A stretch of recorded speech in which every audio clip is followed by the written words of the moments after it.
I'd like to acknowledge Australia's First Nation people as the traditional custodians of the land, and for this episode in particular, the Djab-Wurrung and Yardwujali people. I pay my respects to their elders past, present and emerging. Most wine people are pretty genuine people. And as an industry, I've just been so lucky to come up in an industry where, particularly in this country, we have great cooperation, great understanding, and are prepared to help each other. This is Over a Glass. I'm Shanteh Wale. Viv Thompson is the fourth generation vigneron at Best Wines Great Western. With over 60 consecutive vintage experiences, Viv is considered by many as an industry icon. He joins me today for a glimpse into his world, and I am truly honoured to have him on the podcast. Hi Viv, thanks for joining me. Good, Shanteh. Yeah, lovely to talk to you. You are a wealth of knowledge and experience, and it is really my honour to have, a moment with you. So thank you for making the time.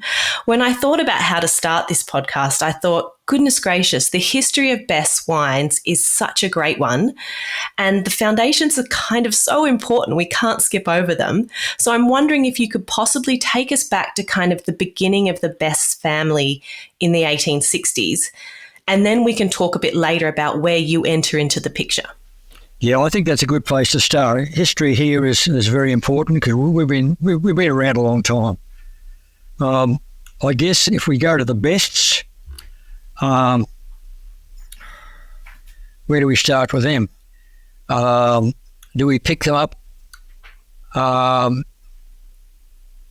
of the best was the chronicler, or probably the bursar on one of the first ships exploring around the Northwest Passage to Canada. So they go back a long way. He came back, he then commanded his own ships, and his son, the father was killed after one of the trips he came back, was killed in a duel.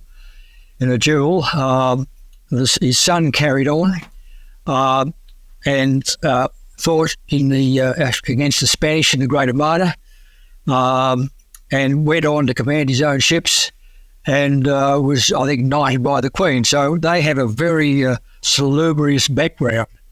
They came to Australia, arrived in Hobart, I think, in 1831, and they had to stay there for several days to have the ship reprovisioned.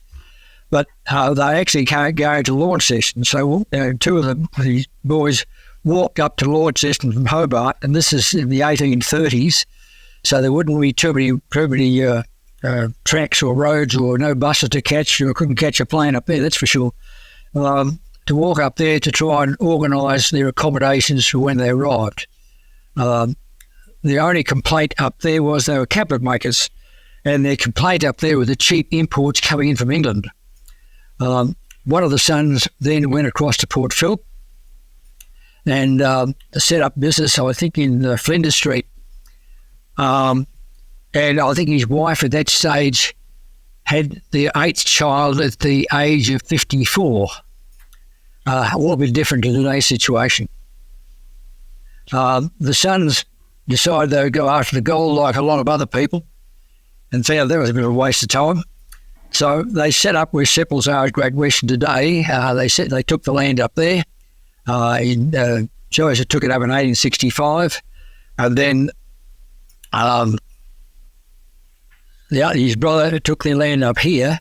Henry Best took his land up here in 1866. Bearing in mind, you couldn't take up land before 1865 when the Act was passed where you could acquire land. It's interesting. He took up land in 1866. This is Henry Best. This is our property here. And planted vines in 1868. That's 2 years. No bulldozers, no chainsaws, nothing like that. It's quite impossible. We suggest they'd be working the land for probably at least 10 years beforehand. They'd have to be to get land in condition, cleared, fenced, everything organised. So that's one of those things, you look at a bit of paper and take it for granted, and suddenly you think about it, and there's a lot more to it than meets the eye. So that's Henry ran a pretty successful business here. He carried on until 1913 when he died, and my grandfather brought his son out in 1920, and that's how we That's how we first came to Great Western.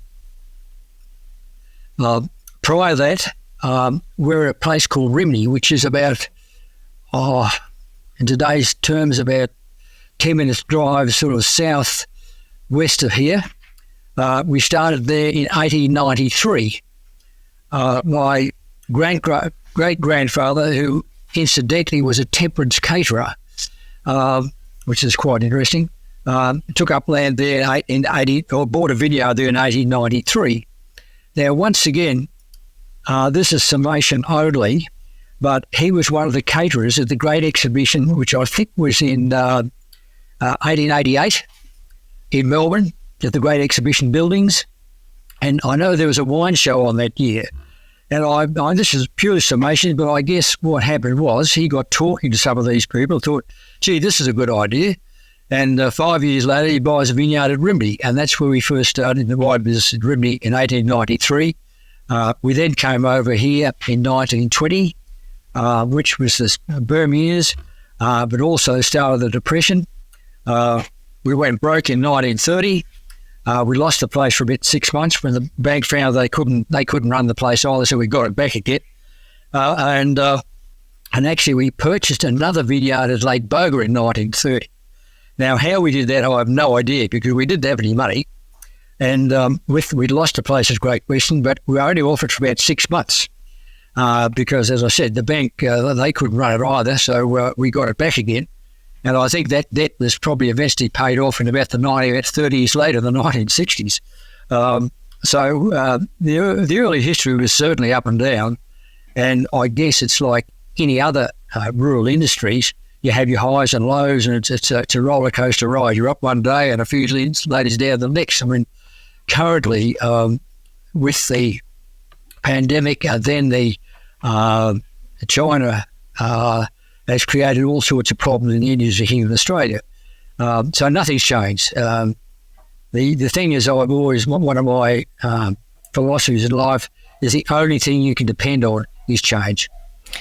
I love that you've mentioned that, because I think so often we resist and we worry about change, but I think that that's a great philosophy, and it's one of mine too, Viv, is to just know that things are not permanent, and that if you roll with the punches, then you're going to be okay. And it's so interesting that you talk about China now, because I wonder, do you think we are still as resilient as Australians as we once were? And do you see, an end to these hard times in the future? I can only look at our current situation, and the industry is in pretty poor shape at the moment. Once again, the industry has a reputation of highs and lows, and when China came on stream a few years ago, that was fantastic. And a lot of the bigger companies who, let's face it, are great. I mean, sure, we can criticise big companies, but they've got to lead the way for the smaller people like ourselves behind them. And I think they went a bit soft on the other companies like India and Europe, North America, and they concentrated a lot on China. And we know what's happened there. And so I think it'll take the industry another 4 or 5 years. I mean, the big companies, they'll pick up their boots and they'll move back into the US and into Europe. But you can't do that overnight, and that's going to take 4 or 5 years. I mean, China, I think, will still be a handy market for us in the future, but nothing like it was before. And I think with our current amount of plantings and production, that we're in for a pretty slow period in our industry for the next 3 or 4 years. Across the board, Australia as a country, I think we've got massive problems. The only thing we make in this country, or we export in this country, is minerals and gas. and a bit of oil, which everybody, the people on the left of the field hate intensely. Agriculture, which has always been there, and always steady. And once again, that's always out of favour because you dig up the ground and pull out a few plants. So it's, and we don't produce it in this country anymore. There's nothing made, nothing at all. All we do is export. It's mining and the rural industry. Education was big, and it might pick up again. But I think our country's got a lot of problems until we can get ourselves back to work again. It's such a good point, and it's so important that I think that people utilize your knowledge of what's happened in prior times and listen to what you've got to say on these subjects. I remember, I don't remember, but a time of where we largely exported a lot of our wines, kind of after the Depression. And there was a massive vine pool scheme, throughout Victoria. Tell me a little bit about when the kind of the boom and the rebirth of Australian wine kind of took off and your entry into making wine. Right. Well, maybe we go back to sort of a bit of my personal history, and also we'll pick that as we go along. But I was, as I said before, we purchased a property at Lake Bogan near Swan Hill in 1930. How we did that, I have no idea because we certainly didn't have any money. Soon after that, my mother got married, and they moved up and they ran the property at Lake Bogan. I was born in 1938, and where we lived, the school was about 150 yards away. We were out in the country, a little country school, and apparently at playtime I used to go in there and play with the children. And when I turned 4, the teacher said to Mum, he said, look, you may as well send him to school. So I started school when I was 4. So I couldn't really start as far as schooling was concerned. We moved to Great Western in 1944, just the end of the war years. And I went to the state school there, and I went to the whole local high school. I went to Wesley College in Melbourne for a number of years. I guess that goes back to my great-grandfather, who was a temperance caterer, so I don't know whether that had to do with it, but that's how I ended up at Wesley. I went to Rosewood Ag College for a couple of years. I didn't want to do wine because I wasn't interested in wine. I'd grown up with wine all my life, and that was pretty boring stuff, so what the hell would I want to do about wine for? I went to Rosewood. I came for a year. Travelled. I spent a year in East Africa, about a year in Europe, and came home in about 1960-61. And from that date onwards, the industry just exploded. I'd like to take some responsibility for that huge interest in wine from 1960 onward, but I don't think I can take it all on my shoulders. It'd be too heavy for me, but I'd like to. But anyway, it was just an amazing period. Let's put it this way. If you drank wine before 1960, you had a problem. A lot of us have still got that problem. But the point was that you drank fortified wines or something like that, or you were some arty type, so you wouldn't want to be seen with anyhow. So wine was very much on the nose until 1960. And of course, Australia, that stage was a booming country, mainly due to agriculture and wool, and a lot of money about high standard living. People wanted something better. There was at that time, they said that the movement of wine was largely due to our new Australians coming in. I don't think that had a lot to do with it. It may have, but I don't think so. But it was mainly just Australia itself decided that they wanted to drink wine. And the 60s, what we did, of course, they just drank red wine. Now, we drank it out of glasses, we drank it out of buckets, we drank it out of water bags, and we just drank red wine. We went berserk on red wine. And then at the end of the 60s, there were a few bright people in Australia and said, we're a hot country. What the hell are we drinking hot red wine for? We could be drinking cold white wine.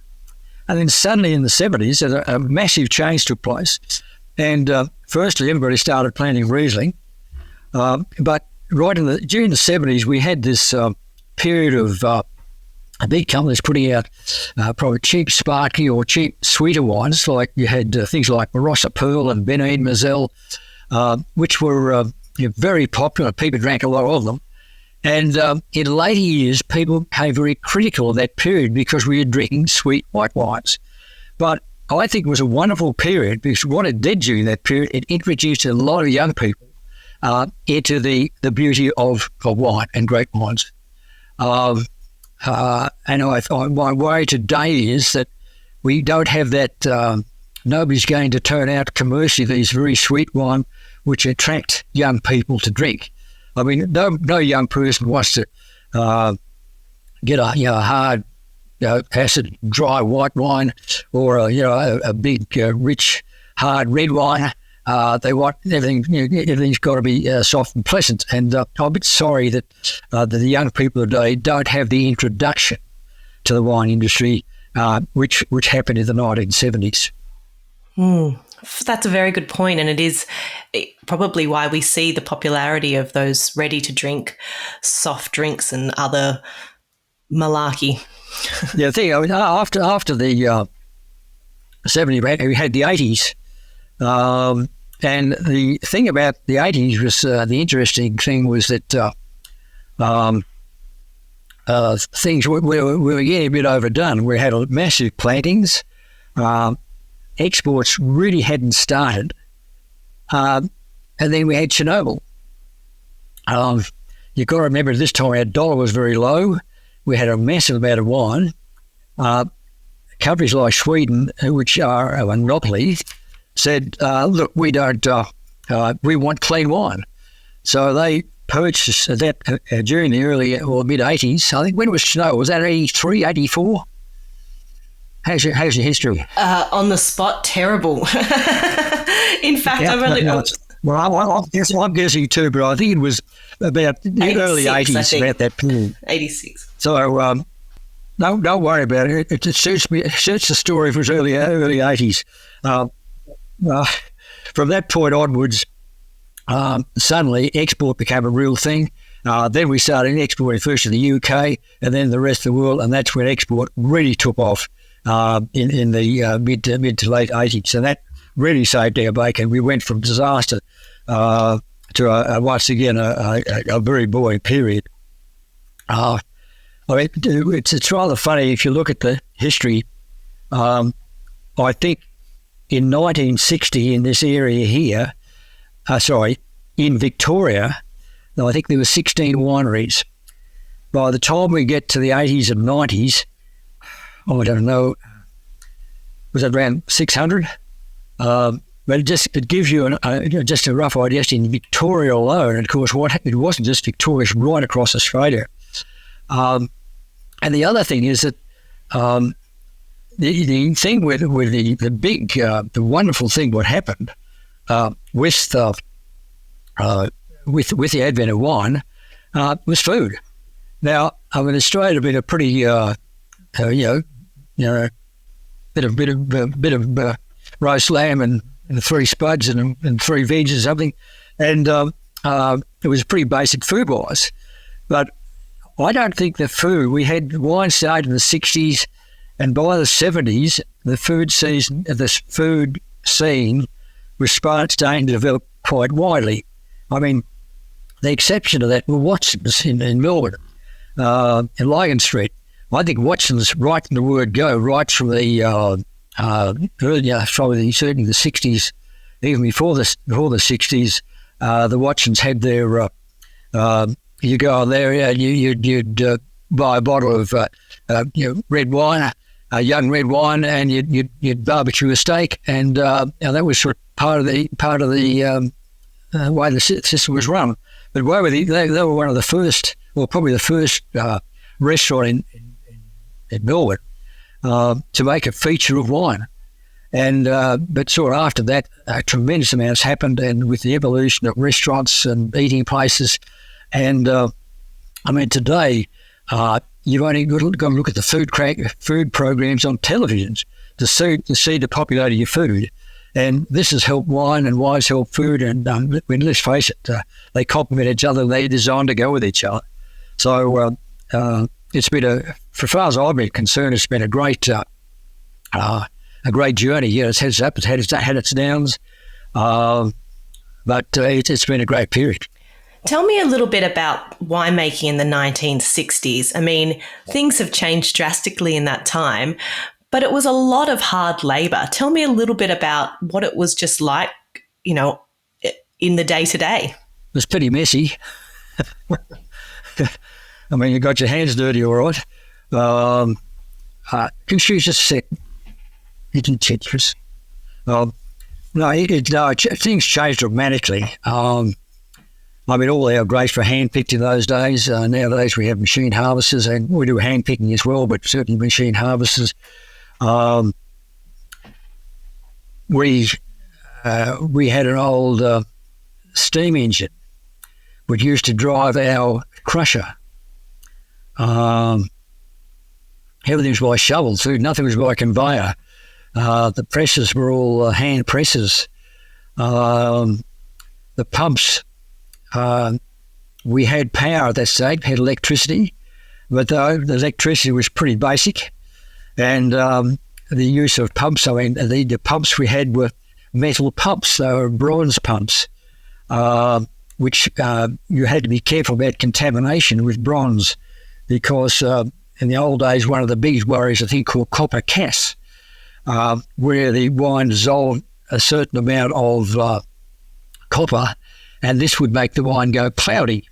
Now, it was impossible to clean, a sort of very fine filtration, which we didn't have in those days. So there were all these problems. There was no refrigeration at that time either, was there? No, I forgot about that. No refrigeration. Our chemical analysis was pretty basic. When I first came home, we added sulphur to our wine, and the only test we did was a total sulphur. Now, total sulphur was quite good, but sulphur mainly breaks up into a total sulphur, and free sulphur. The free sulphur is the effective part, and the total sulphur is just a number which contains bound sulphur and free sulphur. The free sulphur was effective, and we didn't even have a test for free sulphur. It wasn't until Trevor Master first came. That was in the 70s that we started testing pre-sulphur and doing things like pH tests and all this thing. We didn't have a pH meter. It was just one of those things which, things were very, very basic. And the beauty about today is that in the old days, of course, we had pretty high sulphur levels because we couldn't test free sulphur. And but nowadays, with so much more knowledge we've got and better ways of handling our wines, more sterile ways, everything's either wood or stainless steel, so we don't have trouble with bacterial spoilage. We have very little contamination, and so life is just so much easier because, to a large extent, we know what we're doing rather than just guessing at what we're doing, which we were in those days. And yet there were some great wines made in the 60s. And today, do you think that perhaps sometimes winemakers are making wine too much to a recipe, relying on too much of that that detail that they can get rather than their intuition? No, I don't think so. But what I'm a little bit concerned about is that we're getting the wines we're making tend to be all similar. They're good wines, they're great drinkable wines, but they're starting to get boring. I'm referring mainly now to reds. I mean, the soft, light flavours of reds are fantastic. But I just like to see, I argue with our winemakers along these lines that in a company like ours, a small company from a fairly small district, we've got to produce wines which the market enjoys, but we've also got to produce wines which stand out from the crowd. We've got to have a difference. We make a wine called Bin 1, which is our largest production wine we have. And I think it's a bloody good wine. But I don't want all our wines to taste like Bin 1. It's fruity, it's soft, it's smooth, it's a very elegant wine. but I don't want all our wines to taste like bin one. I'm not sure. I can understand why people turned away from the bigger, heavier, more tannic reds. And I think you do a lot of judging, don't you? Right. Well, if you go back to when I started judging, I started judging in 72, we would discard a third of our wines on sulphide. But the wines generally in those days were pretty heavy, tannic wines, which it's nice to have a few of these, but you don't want all of them like that. And that's what's happened today, but in reverse. I'd like to see a few, not tough wines like came out in the 60s and 70s.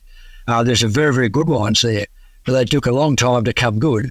And when they did, they were fantastic. But I just feel we could move away a little bit, not entirely, but I'd like to see our reds mixed up a bit more, with a bit more tannin, a bit more structure to them than what we've got. I agree with you. I feel like there's a lot of people afraid of tannins, and that is such an important structural part of wines. And like you said, why they work so well with food. But for over 100 years, Best's operated under a family member acting as winemaker. And you've appointed some incredible winemakers since 1975. Trevor Mast, Simon Clayfield, Michael Unwin, Hamish Seabrook, Adam Wadowitz, Justin Purser, Jacob Parton.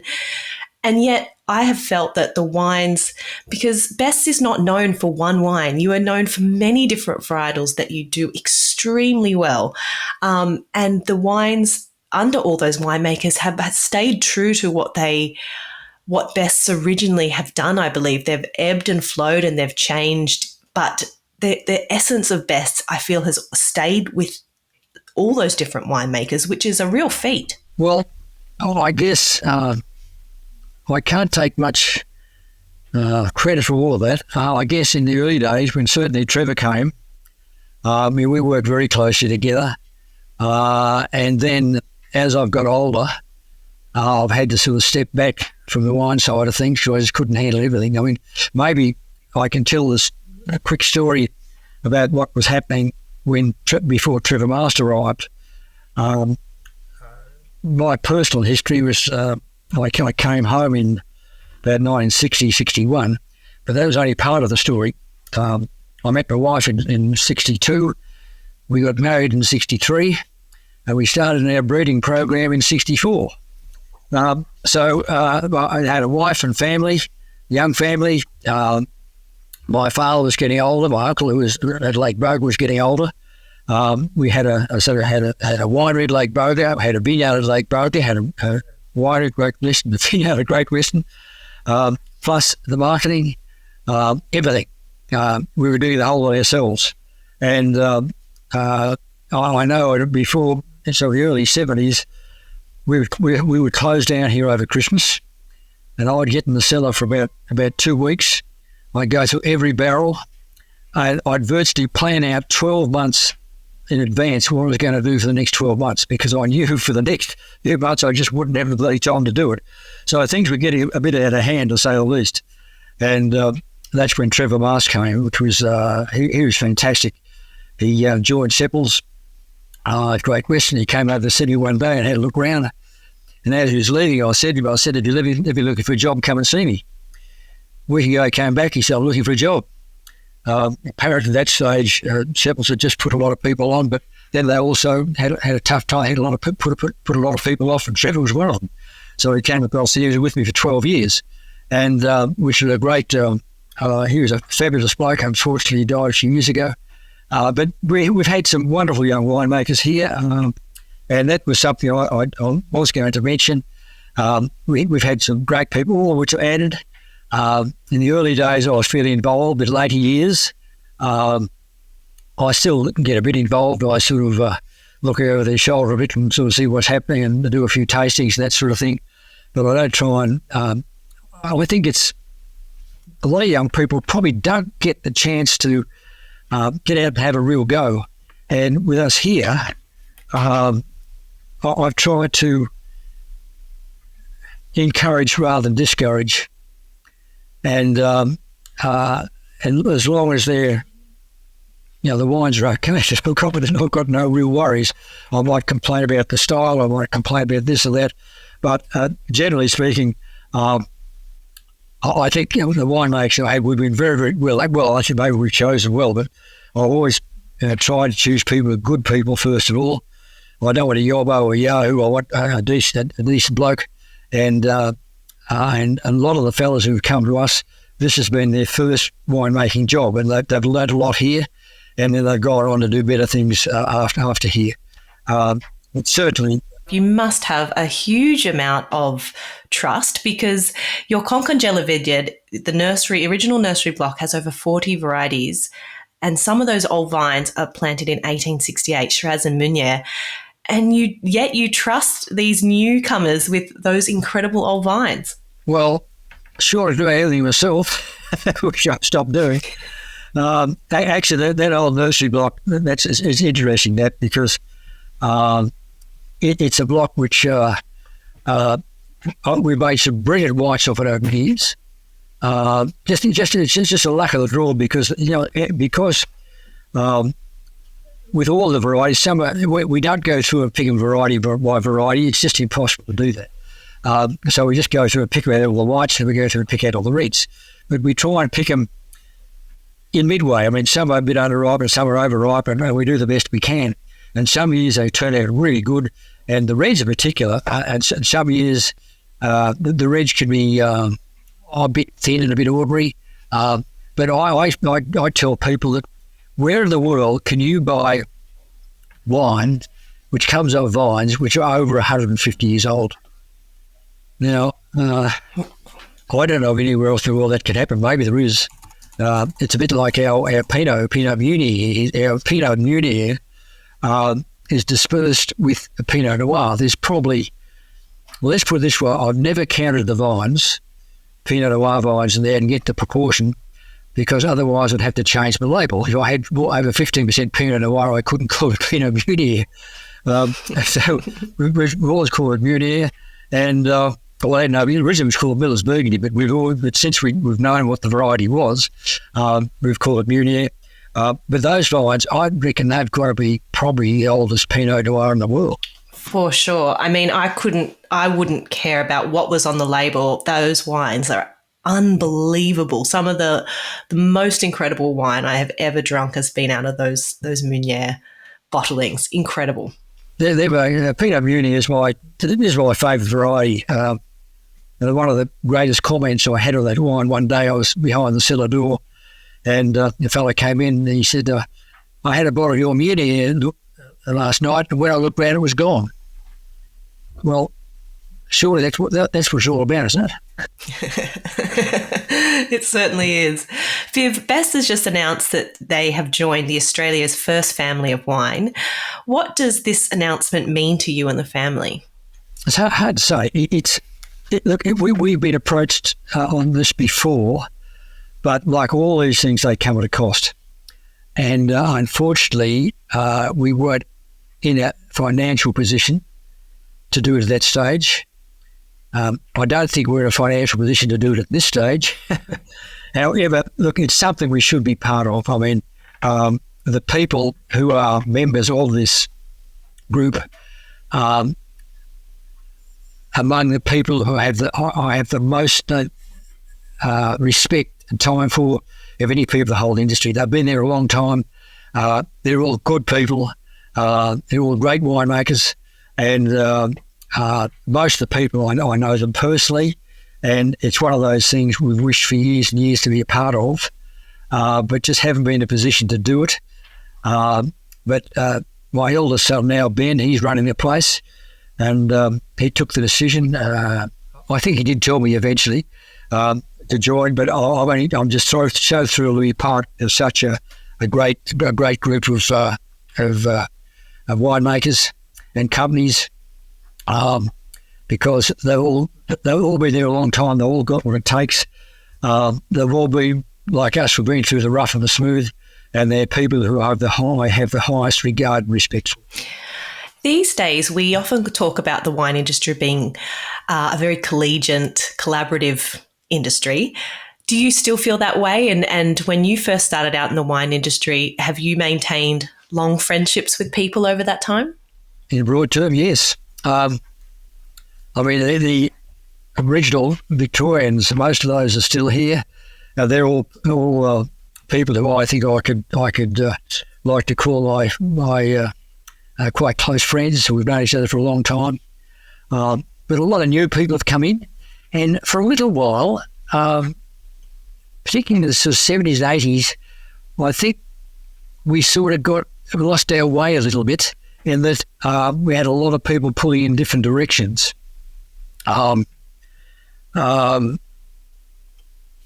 mean, to give you an example, the Yarra Valley, who re-entered the scene, and I think it was. Do you remember the Penny Black? Yeah. Well, okay. The Penny Black label was brought. We used a Penny Black to guarantee.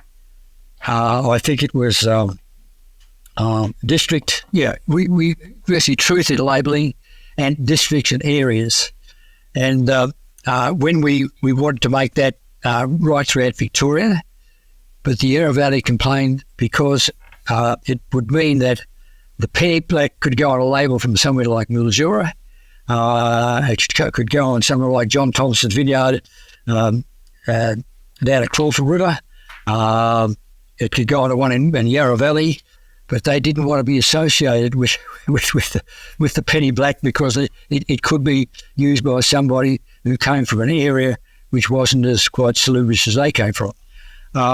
So I felt there was a bit of that sort of feeling of superiority, and I think at that stage I might have been head of the Victorian Winemakers Association for a number of years, and I found this attitude a bit, which was a bit difficult to when you're trying to promote the industry and truth in labelling and all that sort of thing. Was a little bit disappointing. I think we've grown past that now. I think I always maintained that I reckon I can go anywhere in the world and go into a winery and be welcome. Because winemakers in the Great Association, particularly in Australia, where particularly in Europe or other countries, they won't talk to their neighbour. But here I can talk to my bloke down the road, and we get together, we have local associations, and we're all promoting our own areas as much as we possibly can. And I don't say we don't. I mean, I backhandedly promote the Coonawarra because I reckon they're I'm intensely jealous for Coonawarra because they've got great soils, they've got everything going for it over there. But the thing that really gets up my nose about Coonawarra, they also make good wine. Now, if they don't make good wine, I'll be quite happy, but they make great wine. So it's a backhanded compliment to them. I dislike them intensely because they make good wine. Does that make sense? Absolutely, it does, and I completely agree with you. I'm going to ask you a tricky question to answer, but what advice would you give to small wineries, over the next 4 to 5 years to survive? We'll go back to the 70s or the 60s, and this is not apropos with the question you were asking me, but it was advice I gave years ago. So often I'd have people come in here and they'd say to me, well, look, he said, look, I'm going to plant some vines and make wine. What should I do first? And I'd say, go and see a psychiatrist. And you'd be amazed how many people have come back to me and said, I wish we'd taken your advice. But that was just... you need to in the bank.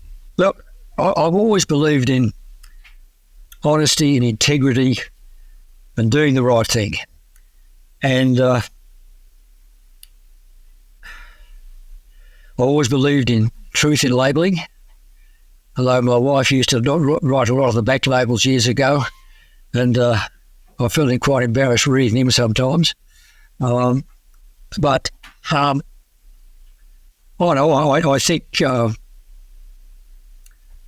be honest, be true to yourself. It's hard work. The big companies is different. The small companies, you've got to take it on the chin a fair bit. It's hard work. You'll be lucky to make any money out of it, but it's a wonderful lifestyle. You meet some of the greatest people in the world, both fellow winemakers, but customers who come in and who enjoy your wines. Journalists, we've always had a good association with journalists. I haven't always agreed with what they might say or might not say, but most of these fellas like us, they're out to make a living. I think they've got a great love and respect. I mean, certainly one of the greatest fellows to be missed will be James Halliday. He was a giant in Australian journalism, and he'll be sadly missed. I mean, he's still with us, I know, but he's retiring now. And but I mean, we probably lack fellas like you and Hook. Once again, very sincere fellas. Jeremy Oliver. Jeremy's a bit different, but once again, dig a bit deeper, and he's a hell of a good bloke. But there's a lot of most wine people are pretty genuine people, and as an industry, I've just been so lucky to come up in an industry where, particularly in this country, we have great cooperation, great understanding, and are prepared to help each other. I think like anything that's a lot of hard work, you really have to love it. And it's clear that you do, to survive so long and to still be producing the wines that you do. We are all better for, the hard yakka that you put in the early days now to see the fruits of your labour. Viv, I'd love to know, if you had to make a decision today to only drink 3 boozy beverages for the rest of your life, what would they be and why? Really, there's only, I can think of 2. One, of course, is wine. The other one is whiskey. I find I'm getting older now. My full-time job now is looking after my wife. She is not that well. So at the end of the day, I'm pretty stressed out, and I find whiskey at night settles me down. They're the, but certainly wine. I mean, wine is, it's like bread. It's a part of life. You sit down with a meal, although I never drink during the day unless I've gone to a function or something like that. But I always enjoy my wine. I mean, to sit down to a meal at night without a glass of wine, it's you may as well not have a plate or a knife and fork. It's just part of my life, and so that's and the whiskey's been a later add-on. I like that. I think that there's always a place for something, and it's got to bring you pleasure, like you said, and allow you to contemplate whatever you need to at the end of the day. Viv, you are such a jewel, and I could sit here all day asking you more questions. I'm dying to know what your experience of East Africa was about, but we'll have to save it for another time. Thank you for making the time. I know how dedicated you are to looking after your wife, Chris, and that all your children are hard at work. So I really appreciate you spending some time with me today. I feel very fortunate. Well, thank you for the opportunity to put a few points of view, and I look forward to discussing a few of these subjects a bit further on. That would be wonderful. Thank you so much, Viv, and cheers to you. This is Over a Glass. I'm Shanteh Wale.